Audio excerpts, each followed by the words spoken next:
Hello Cougars, this is Dr. Jim Brewer, District Administrator for the Clinton Community School District. And the shout out of the week this week goes to everybody involved in our business department. And with us today is?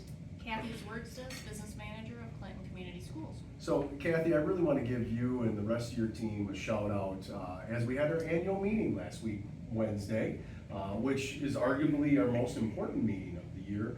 What goes on in an annual meeting? Sure. Three big parts to an annual meeting. Number one, myself from the business office will go over how school finance works because it can be complicated for people out in the community to understand. So we try to simplify it at the annual meeting and go over the basics. Two, the tax levy is set at the annual meeting.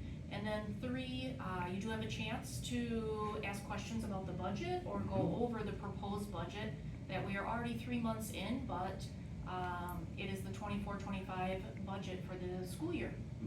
And you said we're already 3 months in, but we're just approving the budget. How does that work? Yeah, state regulations exactly. and state rules. You definitely have a preliminary budget going Sure. into the school year. We're on a July 1 through June 30th fiscal year.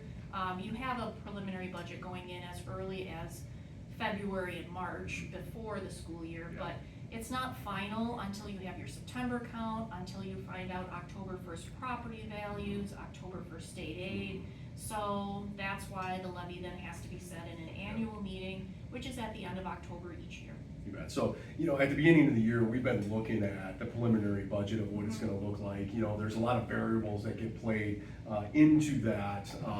And when it came out, when the property values came out, we had a little bit of surprise again this year, like we did last year. Can you tell us a little bit about that? We did.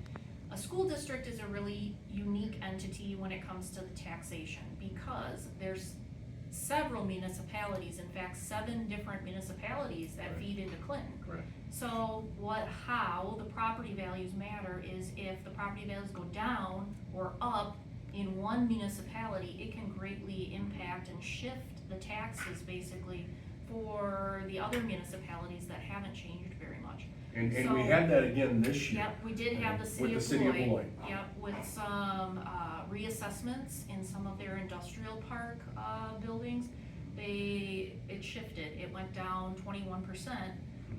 So that in turn meant that our school board, at the administrative recommendation, actually decreased the amount we were planning to levy, so that shift and that property value change for City of Beloit did not impact the other municipalities as badly, honestly, Sure. as it could have.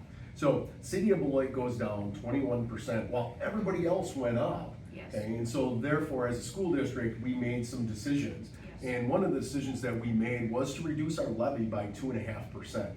This is the second year in a row that we've reduced our levy at Yes. CCSD. As a year ago, we reduced it by 1.5%. Yes. This year, 2.5%. And so our mill rate dropped from 1084 down to 1061, which I'm really proud of and happy that we can do that for our taxpayers. But it could have been different if we didn't see that minus 21% from the City of Beloit. And again, this is the second year in a row that has thrown us a curveball, so to speak, on how we manage the budget and the taxpayers' impact. So I want to thank you and everybody else who works on this process. It doesn't just happen overnight, right? It's a lengthy process, and I want to thank our Board of Education for going along with the administrative recommendation of reducing the levy by 2.5%. Again, this is the second year in a row that we're doing that, and I'm really proud of that, while maintaining a balanced budget. In fact, over the last 7 years, we've had a budget surplus, but we're able to do this despite the fact that we get some curveballs thrown at us. So, I appreciate your work. Thank you so much. You deserve it, along with everybody else in the business world, our school board, for the shout out this week. So, thank you so much for all your work, and go Cougars.